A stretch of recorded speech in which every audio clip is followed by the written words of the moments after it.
దేశాన్ని ఆర్థికంగా విచ్ఛిన్నం చేసేందుకు ఇతర దేశాలు కుట్రలు పన్నుతున్నాయని అన్నారు బీజేపీ ఎంపీ లక్ష్మణ్.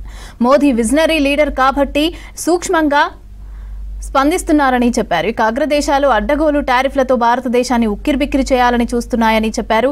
ఇండియా ఎదుగుదలను చాలా దేశాలు జీర్ణించుకోలేకపోతున్నాయని అన్నారు. ప్రజలు స్వదేశీ వస్తువులను వినియోగించడం ద్వారా మన ఆదాయం ఇతర దేశాలకు వెళ్లకుండా ఉంటుందని అన్నారు. చెడు మీద మంచి సాధించినటువంటి విజయదేశం కాబట్టి భారతదేశాన్ని కూడా ఏ రకంగా పొరుగున ఉన్నటువంటి దేశాలు కబలించి కుట్రలు పడుతున్నాయి. ఆర్థికంగా మన దేశాన్ని విచ్ఛిన్నపరిచేటువంటి ప్రయత్నాలు ఏవైతే జరుగుతున్నాయో ఇవన్నీ కూడా అధిగమించడానికి నరేంద్ర మోడీ గారు ముందు చూపుతారు.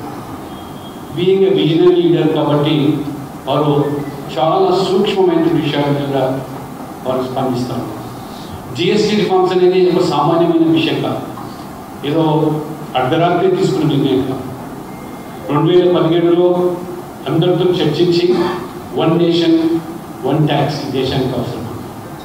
రకరకాలైన ట్యాక్స్ల పేరు మీద ప్రజలను వ్యాపారం ఏదైనా వేధింపులు గురయ్యారో పన్నుల భారం పడిందో దాన్ని సరళీకృతం చేసి వారు one nation one tax 4 slabs తీసుకొస్తే ఈ 8 సంవత్సరాలనే సమూలంగా మార్పులు చేసి దీపావళి సమీపిస్తున్నది. దీపావళికి ముందే మనందరి ఇళ్లలో కూడా లక్ష్మీదేవిని రప్పించారు, ముఖ్యంగా పేదవాళ్ళకి మధ్యతరగతి కుటుంబాలకు.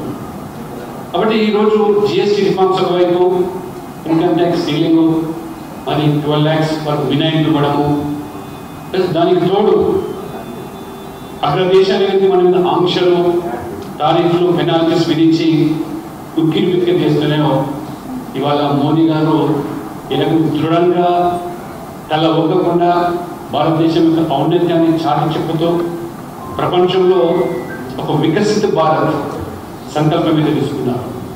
అభివృద్ధి చెందిన దేశంగా మారాలంటే బై 2047 ఆ మార్పుల్లో భాగం. కాబట్టి చాలా దేశాలు కూడా వాళ్ళు సంచలించబోతున్నారు.